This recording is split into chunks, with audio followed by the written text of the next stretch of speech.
नमस्कार दोस्तों, आज की इस वीडियो में हम आपके लिए लाए हैं कार्तिक मास में सुनी जाने वाली तुलसी माता की कहानी। कार्तिक के महीने में सब स्त्रियां तुलसी माता को सींचने जाती। कोई धन मांगती, कोई पुत्र मांगती, कोई सुहाग मांगती, सब कोई तो सींच कर आ जाती। पर एक डोकरी सवा पहर रात को उठती और सवा पहर दिन चढ़े तक तुलसी माता की पूजा करती। तुलसी सींचती और तुलसी माता को रोज कहती, तुलसी माता सत की दाता, मैं बिड़ला सींचू तेरा, तू कर निस्तारा मेरा। तुलसी माता बहू दीजे, बेटी दीजे, पोता दीजे, लड़वो दीजिए, गड़वो दीजिए, पीताम्बर की धोती दीजिए, पाट का नाथना दीजिए, घी का कुंडा दीजिए, मीठा मीठा खीर खांड का भोजन दीजिए, दाल भात का ग्रास दीजिए, लाक्ष दीजिए, लक्ष्मी दीजिए, बेटा पोता को हाथ दीजिए, चटके मटके की दाल दीजिए, पटके की मौत दीजिए, तुलसी को पत्तों दीजिए, मुंह में गंगा जल दीजिए, सूरज जी की साख दीजिए, जल जमुना को नीर दीजिए, 11 को दिन दीजिए, मरु जब वैकुंठ को वास दीजिए, चंदन को दाग दीजिए, मरु जब आप श्री कृष्ण को कान दीजिए, हर हर करते वैकुंठ ले जावे, रोज इतना कह कर आती। डोकरी की इतनी बातें सुन सुनकर तुलसी माता सूखने लगी। तब भगवान ने पूछा, आपको इतनी स्त्रियाँ आकर गा बजा कर पूजा करके जिमाती है, तो भी आप सूख कर पिंजर कैसे हो गए? तुलसी माता कहने लगी, मेरे मन की कुछ मत पूछो। भगवान बोले, है जैसी बात बताओ, मैं नहीं पूछूंगा तो कौन पूछेगा? तब तुलसी माता कहने लगी, एक डोकरी माई आती है, वह रोज इतनी बातें मांगती है और सब कुछ तो मैं दे दूं, पर आप श्री कृष्ण के कान कहाँ से दूंगी? भगवान बोले, जैसा नसीब में होगा वैसा हो जाएगा, आप तो फूलो। भगवान बोले, तब मौके पर मैं आप ही कांधा दे आऊँगा।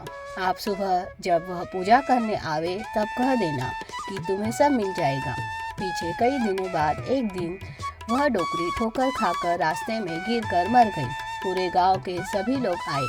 डोकरी को सभी लोग धर्मात्मा मानते थे और उसको तुलसी जी की डोकरी कहा करते थे। उसके परिवार में कोई नहीं था। गांव वालों ने इंतजाम किया, उसको नहलाया धुलाया, वैकुंठी सजाई। वैकुंठी पर बैठाने के लिए उसको उठाने लगे, तब उसकी मिट्टी इतनी भारी हो गई कि किसी से उठे नहीं। लोग बोले, यह तो इतना पूजा पाठ करती थी, पाप घाट की माला फेरती होगी, जिससे भारी हो रही है। पूरे गांव में चर्चा हो गई कि यह डोकरी माई भक्ति थोड़े ही करती थी, यह तो छल कपट की माला फेरती थी। हम इसे धर्मात्मा समझते थे, पर यह तो पापिन है, जो किसी से भी उठती नहीं। इधर भगवान ने सोचा, मेरे भक्त की निंदा हो रही है। भगवान बूढ़े ब्राह्मण का वेश धर कर आए और पूछने लगे, इतनी भीड़ क्यों है? लोग कहने लगे, यह डोकरी माई मर गई है, पापिनी थी, किसी से उठ नहीं रही, सब उठा उठा कर थक गए। तब वह ब्राह्मण बोला, मुझे एक बात डोकरी के कान में कहने दो, फिर देखो उठती है या नहीं। सब लोग कहने लगे, तुम भी मन की निकाल लो। तब भगवान डोकरी के कान में बोले, डोकरी माई, मैं आ गया हूँ, तू बिड़ला सींची मेरा, मैं करूँ निस्तारा तेरा। डोकरी माई बहू ले, बेटी ले, पोता ले, लड़वा ले, गड़वा ले, पीताम्बर की धोती ले, पाट का नाथना ले, घी का कुंडा ले, मीठा मीठा खीर खांड का भोजन ले, दाल भात का ग्रास ले, चटके मटके की दाल ले, पटके की मौत ले, तुलसी का पत्ता ले, मुख में गंगा जल ले, झालर की झनकार ले, साई का दर्शन ले, 11 का दिन ले, चंदन का दाग ले, वैकुंठ का वास ले, आप श्री कृष्ण की कान ले।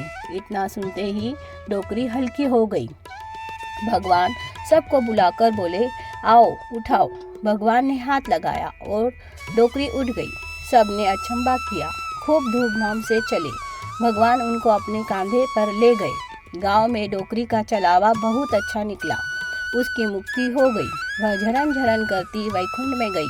तब लोग देखते रह गए। सब ने देखा, मुर्दा घाट तक तो ब्राह्मण साथ में था, फिर दिखाई नहीं दिया। सब समझ गए भगवान स्वयं ही आए थे।